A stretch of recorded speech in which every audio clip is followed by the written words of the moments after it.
નમસ્તે દર્શક મિત્રો, આજે આપણે જામનગરની વાત કરવી છે. કારણ કે જામનગરમાં બજાર ભાવ પ્રમાણે ગુજરાતનો અત્યાર સુધીનો કદાચ સૌથી મોટો જમીનનો સોદો થયો છે. અને એ મોટાભાગની જે જમીન છે એ જામનગર અને એની આસપાસના જે એક બંદર આવેલું છે ત્યાંની આસપાસની હોવાનું માનવામાં આવે છે. અને આ જમીન જે છે એ અદાણીએ લીધી છે. તો આજે એની વાત કરવી છે કે આ જમીનના સોદા પાછળ શું કારણ છે. કારણ કે ગુજરાતનો સૌથી મોટો પ્રોપર્ટીનો જો સોદો હોય તો શું કારણો છે એ થોડા આપણે સમજવા છે. કારણ કે ત્યાં અદાણીએ આજથી 9 મહિના પહેલા કહ્યું હતું કે જામનગર અમે પેરિસ બનાવી દઈશું, ભારતનું પેરિસ બનાવી દઈશું, એવું સ્વપ્ન પણ બતાવ્યું હતું. તો અદાણી બીજી બાજુ ત્યાં જ નજીકમાં જ દ્વારકા અને ખંભાળિયાની આસપાસમાં 765 કેવીની વીજ લાઈન પણ લાવી રહી છે અને ખેડૂતો એનો વિરોધ કરી રહ્યા છે. ત્યારે એવા સંજોગોમાં આ સોદો થયો છે. કારણ કે બજાર કિંમત કરતા લગભગ 97% નીચા ભાવે આ સોદો થયો છે, જે કોઈ લોકો માની શકે એમ નથી. જો કે એવું કહેવાય છે કે આ જમીન સોદો નથી પણ એક પ્રકારની સમજૂતી છે. લગભગ જે કુલ જે જમીન છે 6,692 કરોડ એટલે કે 6,700 કરોડની આસપાસની જમીન છે બજાર ભાવ પ્રમાણે. અને એમાં 219 કરોડમાં અદાણીએ સોદો કર્યો છે એવું સત્તાવાર રીતે જાહેરાત કરવામાં આવી છે. અને લગભગ 34 લાખ ચોરસ ફૂટ જમીન એ થાય છે. અને એ એટલા માટે આ જે સોદો થયો છે તો એમાં જે જાહેરાત કરવામાં આવી હતી કે કોઈ પણ આ વ્યાપારી વેચાણ નથી, એવું જે જમીન આપનારા ત્યાંના જે પૂર્વ રાજવી છે એમણે જાહેરાત કરી છે. પરંતુ અદાણી તરફથી આ અંગેની હજુ કોઈ જ સ્પષ્ટતા કરી નથી. કારણ કે બજાર કિંમત કરતા માત્ર 3% કિંમત આપીને એ કરવામાં આવી છે. તો આ કેમ થયું છે એ સવાલ ઉભો થાય છે. અને એટલા માટે ત્યાંના જે પૂર્વ રાજવી છે એમણે એવું કહ્યું હતું કે જામનગરના આધુનિકીકરણ અને વિકાસ માટે મેં આ કર્યું છે, જોડાણ પૈસા કમાવા માટે મેં નથી કર્યું, એવું એમનું દલીલ છે. પણ બહુ એ ગળે ઉતરે એવી નથી લાગતી. કારણ કે ઇન્ફ્રાસ્ટ્રક્ચર અને રિયલ એસ્ટેટ પ્રોજેક્ટ અહીંયા કદાચ બની શકે અને બંદર ઉપરના વિકાસ પણ થઈ શકે છે.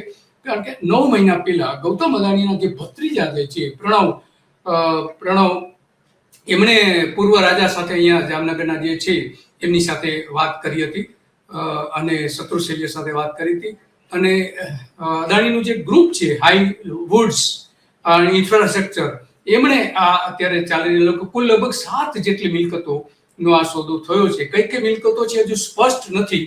એના સર્વે નંબર આ તે બધું બતાવવામાં આવ્યું છે. અને કદાચ બની શકે કે ત્યાં રેસિડેન્શિયલ ટાઉનશીપ બનાવવામાં આવે, પણ એ જમીન જે છે એ મોટાભાગે વ્યાપારિક ઉપયોગ માટે લેવામાં આવે એવી શક્યતાઓ સૌથી વધારે દેખાઈ છે. અને એટલા માટે આ જમીનની ચર્ચા આજે આખા ગુજરાતમાં થઈ રહી છે અને ઘણા બધા નેશનલ મીડિયા પણ આમાં ઇન્ટરેસ્ટ લઈ રહ્યા છે. તો આ કેમ થયું એ સવાલ છે. સવાલ એ આવીને ઉભો છે કે નજીકમાં જે રોજી પોર્ટ જે છે એના ઉપર કદાચ બની શકે કે કેન્દ્ર સરકાર એને રોજી પોર્ટ અદાણીને આપી દે. બાલકેશ્વરી અને પીટર સ્કોચ પાર્ક પણ ત્યાં નજીકમાં આવેલું છે. તો આ બધું જે છે એમાં 11 કરોડની સ્ટેમ્પ ડ્યુટી પણ આપી છે. આની સાથે જે જાડેજા વંશના જે છે ડોક્ટર જયેન્દ્રસિંહ જાડેજા, એમણે આ ક્રિટિસાઇઝ કર્યું છે. એમણે કહ્યું છે કે જાડેજા વંશનું ગૌરવ એવી મહામૂલી મિલકત હજારો માથા કાપીને મેળવવામાં આવી હતી, એવી મિલકત પાણીના ભાવે નાખી દેતા ભાવે આપી દેવામાં આવી છે. અને જાણીતી કંપની એના એક સેન્ડર ઉપર એમણે મૂકેલું છે. આપણે જે પાછળ જોવાના છીએ કે એ કૌભાંડી કંપનીને આપી દીધી છે એવું એમનું કહેવું છે. આવી જ જો વડવાઓ ભવ્ય ઇતિહાસ જરા એમનું કહેવું છે તો એમનું મ્યુઝિયમ બનાવવું હતું તમારે અને દીકરીઓની છાત્રાલય માટે તમારે જમીન આપી હતી. તો અદાણીને કેમ આપી? સવાલ એમણે ઘણા બધા ઉભા કર્યા છે. અને અદાણી વિશે કેટલાક પેલા શબ્દો પણ વાપરેલા છે જે આપણે અહીંયા બોલતા નથી. સામાન્ય વ્યક્તિ ઓછા ભાવે સોદો કરે તો સરકારે પરાણે પૂરી સ્ટેમ્પ ડ્યુટી ભરાવે છે, તો આવો સોદો સરકારે નામંજૂર કરવો જોઈએ એવું પણ એમણે કહ્યું છે. અને એટલા માટે કે આ જે પ્રોપર્ટી છે હેરિટેજ પ્રોપર્ટી છે એ વેચી શકાય નહીં. આ ડોક્ટર જયેન્દ્રસિંહ જાડેજા જે છે એ ભારતના યુનિક આઈડેન્ટિટી કાર્ડ, જેને આપણે આધાર કાર્ડ કહીએ છીએ, અને ડિમોનેટાઇઝેશનની જે ખ્યાલ હતો એ એમણે આપેલો છે. અને પુસ્તકના લેખક છે ને સમાજ સેવા કરે છે. તો આ અંગે આપણી સાથે વાત કરવા માટે જોડાઈ ગયા છે સંજયભાઈ. આ એ કહે છે જામનગરમાં ઘણી બધી વિગતો જાણે છે અને આ અંગે શું છે એ એમની પાસેથી આપણે જાણીએ કે શું પરિસ્થિતિ છે વાસ્તવમાં, એ પણ જાણીએ. દોસ્તો, 1 મિનિટનો તમારો સમય લેવા માંગુ છું. આપણે આગળ વધીએ કાર્યક્રમમાં એના પહેલા એક અપીલ કરવા માંગુ છું. ધ ગુજરાત રિપોર્ટ એ સ્વતંત્ર પત્રકારત્વ કરતું સમાચાર માધ્યમ છે. અમે કોઈ પણ રાજકીય પક્ષનો એજન્ડા કે કોઈ વ્યક્તિ કે સંસ્થાનો એજન્ડા લઈને ચાલતા પત્રકારો નથી, અથવા સંસ્થા પણ એ પ્રકારની નથી. અમે પ્રો પીપલ અને રાજ્યના નાગરિકોના પ્રશ્નો માટે એમને વાચા આપવા માટે કામ કરતી સંસ્થા છીએ, અને એના માટે અમારે એક આર્થિક સહયોગની જરૂર છે, જેના માટે અમે જોઈનનું બટન આપણા યુટ્યુબ પ્લેટફોર્મ માટે અમે બનાવેલું છે. આપ સૌને એક વિનંતી છે કે અમારા આ સ્વતંત્ર પત્રકારત્વને આર્થિક સહયોગ આપવા માટે એ જોઈનનું બટન દબાવો અને અમને આર્થિક મદદ આપના તરફથી શક્ય હોય એટલી પહોંચાડવાનો પ્રયાસ કરશો તો અમને આનંદ થશે. Thank you very much. હવે આપણે આગળનો કાર્યક્રમ જે છે એ જોઈએ. જી, શું વાત છે? જે દિલીપભાઈ, ગુજરાત રિપોર્ટ્સના તમામ દર્શકોને મારા તરફથી નમસ્કાર છે. તમને આ વિષય પર મને જે મોકો આપ્યો છે બોલવા માટે બદલ આપનો પણ આભારી છું. વાત જ્યારે આવે કે જામનગર ની અંદર જે શત્રુશૈલ્યજી છે, જે રાજવી છે જામનગરના, એમણે અદાણી ગ્રુપને જે છે એ આખું છે એમનું જે પોતાનું વર્ષોથી વસાવેલું, મતલબ કે પ્રજાનો પણ એની અંદર ખૂબ જ પ્રજાનો પણ હાથ છે. આજે તમે વિચાર કરો કે ભૂચર મોરીનું જયારે યુદ્ધ થયું હતું, એ સમયમાં જામનગર જિલ્લાની તમામ જનતાએ રાજાની પડખે ઉભી હતી, અને એ યુદ્ધની અંદર ઘણા બધા શૂરવીરોએ પોતાના જીવો આપ્યા હતા, બલિદાનો આપ્યા હતા, શહીદ થયા હતા. આજે એ પ્રોપર્ટી જે છે એનો કાયદેસરનો જો અધિકાર હોય, કોઈ પણ રાજાની જે પ્રોપર્ટી છે એનો કાયદેસરનો અધિકાર જે છે એ પ્રજાનો છે. એ પ્રજાની જે ભલે જામસાહેબ બાપુની જ પ્રોપર્ટી છે, એમની પર્સનલ પ્રોપર્ટી છે, પણ આમ જોવા જઈએ, જો કોઈ કંપનીને આપવાની વાત આવે અને કોઈ કંપનીને બહુ મફતના ભાવમાં સસ્તામાં આપી દેવાની વાત આવે, તો એ જામનગરની જનતા, જામનગર જિલ્લાની જનતા ઉપર હું જોઉં છું ત્યાં સુધી એ અન્યાય છે. ક્યાંક ને ક્યાંક રીતે શત્રુશૈલ્યજીએ જે આ ડિસિઝન લીધું છે, એ ડિસિઝન એ પ્રમાણમાં એટલું યોગ્ય નથી. આ જ જગ્યા ઉપર જે તમે વાત કરી, આ જ જગ્યા ઉપર જો હોસ્પિટલો અદાણી બનાવવાની હોય, જનતાના હિત માટે સ્કૂલો બનાવવાની હોય, યુનિવર્સિટી બનાવવાની હોય, કોલેજો બનાવવાની હોય, તો વાત અલગ છે. બાકી આ જે પ્રોપર્ટી છે, જે અને શત્રુશૈલ્યજીએ અને રાજવી પરિવારે જામનગરને ઘણું બધું આપ્યું પણ છે. જેમ કે તમે તળાવની પાળ જોઈ લો, જેમ કે તમે ભુજિયો કોઠો જોઈ લો, જીવાદોરી સમાન સસોઈ ડેમ જોઈ લો, આપણે રણજીતસાગર ડેમ જોઈ લો. ઘણા બધા એવા ડેમ છે, એવા સ્ટ્રક્ચર્સ છે કે જે જામનગરના રાજાએ જામનગરની પ્રજા માટે આપેલા છે. ત્યારે આજે આ અદાણી કંપની છે, એ તો બિલકુલ એક પ્રકારની ઈસ્ટ ઇન્ડિયા ટાઈપની કંપની છે. એ ઈસ્ટ ઇન્ડિયા ટાઈપની કંપની આપણે એટલા માટે કહી રહ્યા છીએ દિલીપભાઈ, કારણ કે તમે જુઓ કે છેલ્લે જે આ વીજલાઈનનો પ્રશ્ન આવ્યો છે, અને ખેડૂતો એટલા બધા હેરાન છે, એટલા બધા પરેશાન છે અદાણી કંપનીથી, એ અદાણી કંપની અહીંયા કઈ રીતનું ભલું કરવાની છે એ મોટો સવાલ છે. અને જો આમાં કદાચ તમે સમજો કે અદાણીને એવું તે શું થયું જામનગરની અંદર, આટલા બધું જ ઇન્ડિયાની અંદર બધું મૂકી અને જામનગરની અંદર એને ડેવલપ કરવાનું એવું તે શું સૂચ્યું? કદાચ ક્યાંક એવું થાય, ચલો કે અંબાણી અહીંયા વર્ષોથી કમાઈ ગયું છે જામનગરથી, અને અદાણીને અહીંયા ડેવલપિંગ કરવું છે, આ વિચાર, આમાં શંકા ઉદ્ભવે છે, આમાં ખૂબ શંકા છે. અને ક્યાંક ને ક્યાંક જામસાહેબ બાપુને આમાં વાતોમાં લઈ આવીને છેતરામણી, લોભામણી કઈક વાત થઈ છે, અને કદાચ આમાં જામનગરની જનતા પણ ક્યાંક ને ક્યાંક છેતરાઈ રહી હોય એવું મને દેખાઈ રહ્યું છે. બરાબર છે. તો આપનો ખૂબ ખૂબ આભાર કે તમે આ બધી વિગતો આપી. આમાં વાસ્તવમાં પરિસ્થિતિ એવી છે કે આ જે જમીન જે આવી એના પહેલા 2022માં નરેન્દ્ર મોદી ત્યાં ગયા હતા, અને એમણે પાઘડી પહેરાવી હતી. એ વિડીયો પણ આપણે જોઈએ કે એનો સન્માન કર્યું. એના 2 વર્ષ પછી, બરાબર 2022 અને 2026માં તે આ સોદો થયો છે. એની પહેલા જે ગૌતમ અદાણીના ભત્રીજા છે એ રાજવીને મળવા ગયા હતા, પૂર્વ રાજવીને, અને એમણે આ બધી કદાચ સોદાની વાત કરી હોય તો લાંબા સમયથી આ ચર્ચા ચાલતી હતી, એનો એક મોટો પુરાવો છે. અને એટલા માટે આપણે જોઈએ છીએ કે આખી જે બાબતો જે છે એ બાબતો 2024માં જે રીતે લોકસભાની ચૂંટણી હતી એ સમયે ગયા હતા વડાપ્રધાન આપણા, અને આજે 2 વર્ષ પછી એ સોદો થયો છે. પ્રણવ અદાણી પણ વડાપ્રધાન મળી આવ્યા પછી એમને મળવા ગયા હતા. તો આમાં વાત એ આવે છે કે કદાચ બની શકે કે નરેન્દ્ર મોદીએ પણ કેટલીક ભૂમિકા ભજવી હોય એવું માનવાને કોઈ કારણ છે. તો આ બધી જે બાબતો છે એ આપણે જોઈ શકીએ છીએ કે જે આ રીતે નરેન્દ્ર મોદી પણ ત્યાં ગયા હતા અને એમને આ રીતે વંદન કરીને બધું જ એમણે કહ્યું હતું અને આપણે જાણીએ છીએ કે આ આખી બાબતો કેવી હતી. તો સંજયભાઈ, શું હજુ આમાં કોઈ જે અદાણી માટેની જે હતી જમીન એમાં કોઈ લાગે છે તમને કે કોઈ પણ રીતે આ બાબતો લેવામાં આવી હોય? કારણ કે આપણે જાણીએ છીએ કે જે કરારમાં જે 7 મિલકતો આપી છે એમાં બે મિલકતો જે છે, એક પીટર સ્કોચ પાર્કની પણ એ જમીન છે અને રોજી વીડી ત્યાં છે, રોજી પોર્ટ વિસ્તાર છે જે પોર્ટ ડેવલપમેન્ટ ત્યાં થઈ શકે એમ છે, લોજિસ્ટિક હબ અથવા તો ઇન્ડસ્ટ્રીયલ પ્રોજેક્ટ પણ ત્યાં આવી શકે છે. તો લોકેશન પર મિશ્ર વપરાશ ડેવલપમેન્ટ માટે રોજી પોર્ટ અને નેવીની જમીનનું ગણિત પણ હોઈ શકે છે. જો કે નેવીને અહીંયા જે કુલ આ જે જમીન છે 724 વીઘા જમીન છે, એ જમીન પૈકી 524 વીઘા જમીન કદાચ નેવીને આપી દીધી હોય એવું લાગે છે અગાઉ, અને એટલા માટે આ આપણે જાણીએ છીએ કે આખી જે બાબત છે તો એ શું છે. જી દિલીપભાઈ, ફરીથી કહેજો, તમારો અવાજ વચ્ચે નતો આવતો, હવે આવી રહ્યો છે. હા. તો હવે આ જે સોદાને છે એ જામનગરમાં ડેવલપમેન્ટ થઈ શકે એમ છે? કારણ કે આપણે જે વિડીયો જે આપણે જોયો તો એમાં તો પ્રોજેક્ટ, કારણ કે એક લાંબો પટ્ટો છે, એમાં કઈ રીતે રેસિડેન્સી 4 થી 5 માળથી વધારે તો મિલકતો એની હાઈટ મળી શકે નથી. તો કઈ રીતે રેસિડેન્શિયલ પ્લોટ અને જામનગરના વિકાસની વાત જે કરવામાં આવે છે, પેરિસ બનાવી દઈશું, આ કરીશું, તે કરીશું, મને લાગે છે કે આમાં બંદરનો વધારે હિસ્સો લાગી રહ્યો છે. શું માનો છો આપ? હા, એટલે હવે અદાણી શું કરી રહી છે, ઘણો સમયથી આપણે બધા જોઈ રહ્યા છીએ કે એક મિનિટ, મને થોડું વોઇસનો પ્રોબ્લેમ આવી રહ્યો છે.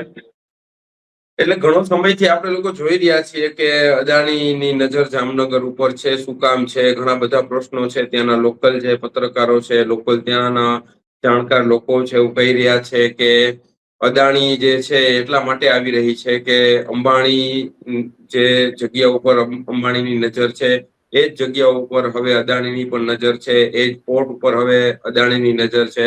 અદાણી વિકાસના નામે આવી તો રહી છે જામનગરની અંદર. જામનગરની અંદર ગમે એમ કરીને એન્ટ્રી કરી રહી છે અને એન્ટ્રી કરીને અહીંયા શું કરવાની છે એ બહુ મોટો પ્રશ્ન છે. કારણ કે બધું સસ્પેન્સ ચાલી રહ્યું છે. જામનગરના રાજકીય નેતાઓ પણ આ વિષય પર કોઈ પણ પ્રજાને સાચી માહિતી આપવા માટે તૈયાર નથી. આ પ્રકારનો માહોલ છે દિલીપભાઈ. બરાબર છે. તો આ પ્રકારનો માહોલ તો ત્યાં છે કે એની સ્પષ્ટતા નથી થઈ. ખાસ કરીને સસ્પેન્સ એટલા માટે છે કે અદાણી તરફથી આ અંગે આ જે સોદો થયો છે એ અંગે કોઈ જાહેરાત કરવામાં આવી નથી. તો એ મોટો સોદો છે. બીજી બાજુ કે ત્યાં જે આપણે જાણીએ છીએ કે ઘણા બધા બાબતોના કારણે ત્યાં વિવાદો પણ ઊભા થયા છે અને વિવાદોના કારણે આ આખી બાબતો આપણી સમક્ષ આવી છે અને એટલા માટે આ બધી બાબતો આપણે વાત કરવી પડે છે. અને શું પરિસ્થિતિ છે એ હજુ એકદમ સ્પષ્ટ નથી થતી. રાજવી એવું કે પૂર્વ રાજવી એવું કહે છે કે આ અમે જામનગરના વિકાસ માટે સોદો કર્યો છે, કોઈ વેપાર માટે નથી કરવામાં આવ્યો. તો એ માની શકાય એવું નથી. જી, એક પરફેક્ટ ઘરનું સપનું એને સાકાર કરશે કોણ? Shrinathji group of companies. 10 વર્ષ પહેલા દક્ષેશ સ્ટાર્ટેડ હિઝ જર્ની એક સિમ્પલ ડ્રીમથી. બધાનું ડ્રીમ હોમ બનાવવાનું સપનું, એ પણ અફોર્ડેબલ પ્રાઇસમાં. 2015 થી હજારો ફેમિલીઝનું સપનું પૂરું કર્યું છે. તો તમે કેમ પાછળ રહી જાઓ? આજે જ મુલાકાત લો શ્રીનાથજી સામ્રાજ્ય અને સ્વસ્તિક પાર્કની અને તમારા સપનાને એડ્રેસ આપો.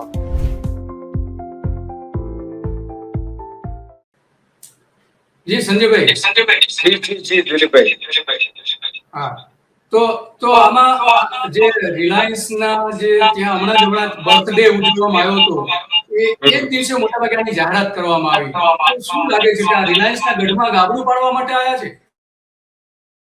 હા, એટલે આ બધા હવે સાહુકારોની આપણે વાત કરીએ તો દિલીપભાઈ, તમે વિચારો કે મુંબઈથી આ લોકોને ગરીબ છોકરાઓને લાવીને બ્રાન્ડિંગ કરવું છે. અહીંયા ગરીબ છોકરાઓ નહોતા, જામનગરની અંદર ગરીબ બાળકો નહોતા, ત્યાંથી ફ્લાઇટમાં 100-150 બાળકોને લઈને અહીંયા વનતારામાં લઈ જવામાં આવ્યા. તો શું જામનગરની અંદર ગરીબ બાળકો નહોતા કે જેમને વનતારાની અંદર લઈ જવામાં આવવાના હોય? કેટલા બધા એવા સવાલો છે. વનતારાની અંદર જે ત્યાં હમણાં નીતાબેન અંબાણીએ કામાખ્યા દેવી જઈને થોડા ઘણા બકરીઓને બચાવી, 10-15 બકરીઓને. મારો અવાજ તો પ્રોપર આવી રહ્યો છે ને દિલીપભાઈ? ઓકે. જે બકરીઓને બચાવવામાં આવી, રોજ 10 ટન મોટું માંસ વનતારાની અંદર જઈ રહ્યું છે. રોજ તમે જુઓ તો 10 ટન બકરાઓનું માંસ અંદર જઈ રહ્યું છે. રોજ તમે જુઓ તો 10 ટન ચિકનનું માંસ અંદર પ્રાણીઓ માટે જઈ રહ્યું છે. એ પ્રાણીઓ નથી, આજ માત્ર પ્રાણીઓ છે. એટલે આ બધા સવાલો મહાકાય કંપનીઓના હાલ ખૂબ જામનગર આખું તમે કહો ને તો અજગરોની ભીંસમાં. મેં એકવાર વાત કરી હતી કે તમારો અવાજ બંધ થઈ ગયો છે સંજયભાઈ, તમારો અવાજ બંધ થઈ ગયો છે, અવાજ બંધ થઈ ગયો છે તમારો. તો સંજયભાઈનો ઓડિયો બંધ થઈ ગયો છે. ખબર નહીં. મોટી જે મહાકાય કંપનીઓ છે એની ભીંસમાં જામનગર આવી ગયું છે. અહીંયા રિલાયન્સ હતું, ઘડી હતું, ટાટા હતું, ત્યાં હવે અદાણીની નજર પડી છે. મતલબ કે જે સમુદ્ર કિનારો છે એ સમુદ્ર કિનારાના હિસાબે જામનગરની જે આ જમીન છે, જામનગરનું જે આ તટ છે આખો, એ ક્યાંક ને ક્યાંક આ મહાકાય કંપનીઓની નજરમાં આવ્યો છે. અને જામનગરના વિકાસના નામે, દિલીપભાઈ જોજો પાછું, જામનગરના વિકાસના નામે એ લોકોને ધંધો કરવો છે અને વાત કરે છે જામનગરના વિકાસની. જામનગરનો વિકાસ થવાનો જ હતો તો 30-30 વર્ષથી આપણી મોટી કંપની છે, હજી સુધી કઈ વિકાસ તો થયો નથી. તો અદાણીએ, જ્યાં અદાણીની ખુદની કંપનીઓ છે ત્યાં શું એવો વિકાસ કરી નાખ્યો? કચ્છની અંદર અદાણીએ શું વિકાસ કરી નાખ્યો? અદાણી તો હંમેશા ખેડૂતોની જમીનો બચાવવાનું જ કામ કર્યું છે અને હંમેશા સરકારે એને સપોર્ટ જ કર્યો છે. તો આની અંદર કોઈ સ્પષ્ટ નથી થઈ રહ્યું કે અદાણીને એવું તે જામનગર પ્રત્યે, અદાણીનું સસુરાલ તો જામનગરની અંદર છે નહીં, કે અદાણીનો જન્મ જામનગરની અંદર થયો નથી, કે ચલો અદાણીને એના પર પ્રેમ ઉભરાય આવ્યો જામનગર ઉપર, કે જામનગરનો વિકાસ કરવો છે. ઓકે, બરાબર છે. સંજયભાઈ, તમારો ખૂબ ખૂબ આભાર. આપણે સમયની મર્યાદા છે અને ઘણી બધી તમે વિગતો આપી છે અને વિગતોમાં પણ આપણે સ્પષ્ટપણે જોઈ શકીએ છીએ કે આ જે સોદો છે હજુ એકદમ ક્લિયર નથી થતું કે ખરેખર કયા પ્રકારનો સોદો છે. એના અલગ અલગ આપવામાં આવ્યા છે, એની પ્રેસ સ્ટેટમેન્ટ પણ આપવામાં આવ્યું છે. તો એ બધામાં આપણે જોઈ શકીએ છીએ કે સ્પષ્ટપણે કંઈ હજુ ક્લિયર થતું નથી. તો આ બધી વાતો તો છે અને એ આપણે જોઈ શકીએ છીએ. ખાસ વાત તો દિલીપભાઈ એ છે કે જે જામનગરના રાજવીએ અદાણી ગ્રુપને આટલી સસ્તામાં જે જગ્યા આપી છે અથવા તો એના જે પણ કોન્ટ્રાક્ટ થયા છે, એમાં આનો અધિકાર છેલ્લે તો જામનગરની જનતાનો જ છીનવાનો ને. કેમ કે તમે સમજો કે રાજવી હોય એમને ઘણું બધું આપ્યું, તળાવની પાળ આપી, રણજીત સાગર આપ્યું, મેં તમને પહેલા કહ્યું એમ ભુજિયો કોઠો આપ્યો, આ બધું જ આપ્યું. તો કદાચ એ જામનગરની જનતા માટે સ્કૂલ, કોલેજ કે યુનિવર્સિટી બનાવવા માટે આ જગ્યાનો ઉપયોગ થયો હોત તો એ જામનગરની જનતાનો અધિકાર હતો. જામનગરની જનતાએ ખૂન પસીનો આપ્યો છે આ રજવાડાઓને બચાવવા માટે, રજવાડાઓને ટકાવવા માટે, કે આપણા દેશ માટે. તમે વિચાર કરો કે જનતાએ હંમેશા જયારે રાજાશાહી હતી ત્યારે પણ સાથ આપ્યો છે અને લોકતંત્રમાં પણ સાથ આપ્યો છે. જયારે દેશને જરૂર હતી, ઇન્દિરા ગાંધીએ જયારે કહ્યું કે સોનાની જરૂર છે, ત્યારે ઘરે ઘરેથી લોકોએ સોનું કાઢીને આપ્યું. આવા કેટલા બધા કિસ્સાઓમાં જનતાએ હંમેશા રાજા અથવા તો નેતાઓની સાથે, દેશની સાથે જનતા ઉભી હોય છે. તો આવા ટાઈમે જનતાને આપવાની વસ્તુઓ હતી જે અત્યારે કંપનીઓ જે ચોર દરવાજાથી, પાછલા દરવાજાથી ક્યાંક ને ક્યાંક રાજાઓને કોઈ પણ રીતે ગુમરાહ કરીને આ વસ્તુ લઈ રહી છે. એટલે આ તો એક ઈસ્ટ ઇન્ડિયા કંપની જે રીતે કામ કરી રહી હતી રજવાડાઓ પાસે, એ જ પ્રકારનું કામ થઈ રહ્યું છે. વાત તો સાચી છે. આ જે આપણે ડોક્યુમેન્ટ જોઈ રહ્યા છીએ એ ડોક્યુમેન્ટ જે ત્યાંનું સત્તાવાર યાદી આપવામાં આવી છે એ આપણે જોઈ રહ્યા છીએ. એમાં સ્પષ્ટપણે ઉલ્લેખ પણ જોવા મળે છે કે કયા પ્રકારની આ મિલકત, આ જે પ્રોપર્ટી જે છે એ પ્રોપર્ટીનું આ લિસ્ટ આપણે જોઈ રહ્યા છીએ કે કેટલી પ્રોપર્ટી છે. તો આ હતા સંજયભાઈ કે જેણે બધી વિગતોની વાત કરી અને જામનગરમાં ખરેખર શું ચાલી રહ્યું છે, આટલો મોટો પ્રોપર્ટીનો સોદો કેમ આજે વિવાદાસ્પદ આખા ગુજરાતમાં થઈ ગયો છે અને હવે તો રાષ્ટ્રીય લેવલ ઉપર પણ આની ઘણી બધી ચર્ચાઓ શરૂ થવાની છે. તો જામનગરમાં જે કંઈ થયું છે એ એક તો ત્યાં જે મોટા ઉદ્યોગપતિઓ જે છે એના હેડક્વાર્ટર્સ છે, વૈશ્વિક કક્ષાના એની ઇન્ડસ્ટ્રીઝ પણ છે, ટાટા કેમિકલ્સ પણ છે ત્યાં. તો એવા સંજોગોમાં આ જે પ્રોપર્ટીનો સોદો છે એ અનેક પ્રશ્નો તો ઊભા કરે છે અને એનો વિરોધ પણ થઈ રહ્યો છે, ઘણા લોકોએ વિરોધ પણ કર્યો છે અને એટલા માટે આજે આપણે ચર્ચા કરવી હતી અને આવી જ મુદ્દાઓ પર આપણે ચર્ચા કરતા રહીશું. નમસ્તે.